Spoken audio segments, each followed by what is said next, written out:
రాష్ట్రంలో నెలకొన్నటువంటి అరాచక పరిస్థితుల గురించి మా ఆందోళనలు, మా ఫిర్యాదులు అందజేయడం జరిగింది. రాజ్యాంగాన్ని రక్షణ చేయాల్సినటువంటి హోంశాఖ సహాయ మంత్రి గూండాలను పంపి దాడులు చేయిస్తున్నారు. ఈ రాష్ట్రంలో ముఖ్యమంత్రిగా, హోంమంత్రిగా ఉన్న ఆయన 2.5 సంవత్సరాలుగా వరుసగా బీఆర్ఎస్ పార్టీ కార్యాలయాల మీద దాడులు జరిపిస్తున్నారు. బీఆర్ఎస్ ఎమ్మెల్యేల కార్యాలయాలంటే, క్యాంప్ ఆఫీసులు అంటే అవి ప్రజల ఆస్తులు. అదేమి ప్రైవేటు బిల్డింగ్స్ కావాలి. ప్రజల పన్నుల నుంచి వచ్చినటువంటి ఆదాయంతో కట్టినటువంటి బిల్డింగ్స్. వాటి మీద ఎట్లా దాడులు దిగబడతారు? ప్రభుత్వమే ప్రభుత్వ ఆస్తుల మీద దాడులు చేయించడం వికృతము, విడ్డూరం మాత్రమే కాదు, పరమ నేరం. నేరపూరిత అంటే ఇవాళ నేరమే అధికారమై కూర్చుంది. నేరస్తులే మంత్రులు అవుతున్నారు. నేరపూరితమైనటువంటి పరిపాలన సాగుతోంది. ఇంత జరుగుతూ ఉంటే వరుసగా చూశారు మీరు. సిద్దిపేట ఎమ్మెల్యే క్యాంప్ ఆఫీస్ మీద దాడి, తర్వాత గజ్వేల్ క్యాంప్ ఆఫీస్ మీద దాడి, ఆ తర్వాత మేడ్చల్ ఆఫీస్ మీద దాడి, ఆ తర్వాత ఇప్పుడు ఇవాళ కరీంనగర్ గంగుల కమలాకర్ గారి క్యాంప్ కార్యాలయం మీద దాడి, హుజురాబాద్ కార్యాలయం మీద దాడి, వరుస పెట్టి బీఆర్ఎస్ ఎమ్మెల్యే కార్యాలయాల మీద దాడి జరుగుతున్నది. దీన్ని ప్రభుత్వం ప్రోత్సహిస్తున్నది. నిన్న మీరు అందరూ టీవీలలో స్పష్టంగా చూసింది. గుండాలు రెచ్చిపోతున్నారు, కారు అద్దాలు పగలగొడుతున్నారు. పాడి కౌశిక్ రెడ్డి గారిని చంపేస్తామని చెప్పి బాహాటంగా ప్రకటిస్తున్నారు. పోలీసులు బుజ్జగిస్తున్నారు. వాళ్ళ నడుము పట్టుకొని బతులాడుతూ అయ్యో పక్కకు రండి అని కాసేపు వదులుగా పట్టుకుంటారు, కాసేపు గట్టిగా పట్టుకుంటారు. అంటే నువ్వు ఇంకా 2 పగలగొట్టానంటే ఉంది వైఖరి.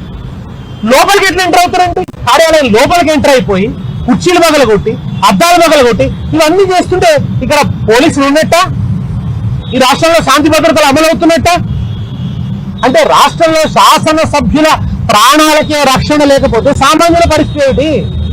కౌశిక్ రెడ్డి గారు ఇంటి మీదకి దాడి చేశారు కదా, ఇక్కడి నుంచి ఎన్ని పోలీస్ స్టేషన్లు దాటుకుంటూ వెళ్ళారు. ఇవాళ మేము ఏమైనా ఒక చిన్న బంధకాలు ఇస్తే, లేదా ఏమైనా చిన్న సమ్మెకు సంబంధించిన మద్దతు ప్రకటిస్తే, ఆర్టీసీ సమ్మెకు మద్దతు ప్రకటిస్తే ఏదైనా పెడితే మమ్మల్ని హౌస్ అరెస్ట్ చేస్తున్నారు కదా, బయటకే రాణిస్తున్నారు కదా. అట్లాంటిది గుండాలు స్వయ విహారం చేస్తూ, లాఠీలు పట్టుకొని రోడ్ల మీద నడుస్తూ కార్యాలయాల దగ్గరకు వచ్చి దాడి చేస్తున్నారని చోద్యం చూస్తారా? ఏం జరుగుతుంది వాళ్ళ రాష్ట్రంలో? ప్రజలు ఆలోచించాలి. గత 10 సంవత్సరాల్లో ఇటువంటి పరిస్థితి ఉందా? ఇట్లా శాసనసభ్యుల కార్యాలయాల మీద, వాళ్ళ ఇళ్ల మీద కానీ దాడులు జరిగాయా? యథేచ్ఛగా ఎన్ని మాటలు మాట్లాడారు? కేసీఆర్ గారిని అవమానిస్తూ దారుణమైన మాటలన్నీ మాట్లాడారు, అనేక మంది మాట్లాడినారు. అట్లా మాట్లాడిన వాళ్ళు ఎవరి మీద కూడా భౌతిక దాడులకు పాల్పడలేదు. భౌతిక దాడుల సంస్కృతి, ఫ్యాక్షనిస్టు సంస్కృతి ఈ ప్రభుత్వం రాగానే ఎమ్మెల్యే క్యాంపు కార్యాలయాల దగ్గర ఉన్నటువంటి ఆ శంకుస్థాపన మన ప్లాంట్లన్నింటినీ కూడా పగలగొట్టడం మొదలుపెట్టారు. మొట్టమొదటి రోజు నుంచి అరాచకం. భాషలో అరాచకం, చేతల్లో అరాచకం. ఏం మాట్లాడుతున్నాడు ఆయన హోంశాఖ సహాయ మంత్రి? కనీసం నేను ఒక హోంశాఖ మంత్రిగా ఒక పదవిలో ఉన్నాను, సంస్కారవంతంగా మాట్లాడాలని లేకుంటే ఎట్లా? పుట్టుకల గురించి మాట్లాడతారా? ఇంతకంటే దుర్మార్గం ఇంకొకటి ఉంటుందా? ఇంత కుసంస్కారణ, ఇంత దిగజారిపోవాలా? దేశం కోసం, ధర్మం కోసం, హైందవ సంస్కారం అని మాట్లాడే వాళ్ళు పుట్టుకల గురించి మాట్లాడతారా? ఏం చదివాను? భగవద్గీత చదివావా? ఉపనిషత్తులు చదివావా? నీ జీవితంలో నీ నోటి నుంచి ఒక శ్లోకం వినలే, నీ నోటి నుంచి ఒక మంచి మాట వినలే, నీ నోటి నుంచి ప్రజల కోసం కమిట్మెంట్ తో మాట్లాడే ఒక వాక్యం వినలే. పొద్దున్న లేస్తే కేసీఆర్ తిట్టడం, కేటీఆర్ తిట్టడం, కేసీఆర్ తిట్టడం, కేటీఆర్ తిట్టడం. ఈ తప్ప బండి సంజయ్ నోట ఇంకేమైనా విన్నావా? ఏం లేదు. రేవంత్ రెడ్డి గారిని మాత్రం ప్రియురాలు జడత కొట్టేట్టు కొట్టుకుంటాడు అప్పుడప్పుడు. అది చిన్నపాటి విమర్శ. ఇంత కొనుగోలు జరగడం లేదు, రైతుల పాపం ధాన్యం కొనుగోలు జరగక అల్లాడుతున్నారు రైతులు. ఎక్కడున్నారు బండి సంజయ్? అది పట్టదు ఆయనకి పొద్దున్న దాకా బీఆర్ఎస్ మీద పడడమే. ఇవాళ రేవంత్ రెడ్డితో బిలాహతై బండి సంజయ్ సాగిస్తున్నటువంటి ఈ దురాగతాన్ని ప్రజలు గమనిస్తున్నారు. బీజేపీ నాయకులారా తారా హుషారు. మీ పార్టీ మూలాలను పెకలిస్తున్నాడు ఆయన. మీ పార్టీకి కూడా ఆయన ఘాతకుడుగా తయారైనాడు. ఈ విషయాన్ని గ్రహించాల్సినటువంటి అవసరం ఉంది. కుసంస్కారానికి, దాడులకు, గూండాయిజానికి ప్రతీకలుగా మారారు రేవంత్ రెడ్డి అండ్ బండి సంజయ్.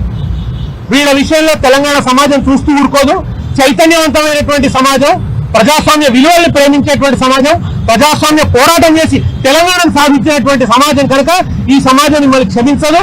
ఇవాళ మేము అందుకనే ఆనంద్ గారికి చెప్పినాం, వారి నుంచి మేము ఆశిస్తున్నాం, వారి చట్టాన్ని రక్షిస్తారని ఆశిస్తాం, మాకేం ఫేరుగా ఆశించట్లేదు. ఈ రాష్ట్రంలో ఎమ్మెల్యేల కార్యాలయాలు కాపాడండి, ఎమ్మెల్యేల ప్రాణాలు కాపాడండి అని అడిగాం. ఎమ్మెల్యేల దాడులు జరగకుండా చూడండి.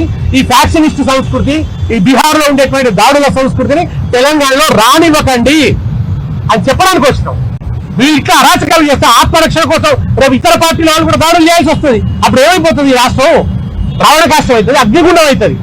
ఈ రాష్ట్రంలో అన్ని విలువలు దిగజార్చడానికి ఈ ఇద్దరు నాయకులు కూడా రాష్ట్రాన్ని నాశనం చేస్తున్నారు, అన్ని విలువలు దిగజారులు చేస్తున్నారు, పతనం వైపు రాష్ట్రాన్ని తీసుకుపోతున్నారు. కనుక వీళ్ళ విషయంలో కఠినమైనటువంటి చట్టబద్ధమైనటువంటి చర్యలు తీసుకోవాలి. నిన్న ఎవరైతే దాడులు చేశారో వాళ్ళందరి మీద కూడా స్ట్రింజెంట్ యాక్షన్ తీసుకోవాలి. హత్యా నేరం మోపాలి. పెట్రో బాంబులు తీసుకొని వచ్చారు, మ్యాచ్ బాక్సులు తీసుకొని వచ్చారు. నిన్న కౌశిక్ రెడ్డి గారు పొరపాటున వాళ్ళ పాల బడి ఉంటే ఇవాళ ఆయన పరిస్థితి ఏమైంది? కనుక ప్రాణాలు తీసడానికి కూడా సిద్ధపడి వస్తున్నారు. ఈ విషయంలో ప్రజలే వీళ్లకు బుద్ధి చెప్పాలి. పోలీస్ వెంటనే వాళ్ళ బాధ్యతను నిర్వర్తించాలి. అంతే తప్ప నాయకులకు గులాంగిరి చేయొద్దని, నాయకులకు సలాం చేయొద్దని, చట్టానికి, ప్రజలకు, రాజ్యాంగానికి రక్షణ ఇవ్వాలని కోరుతున్నారు.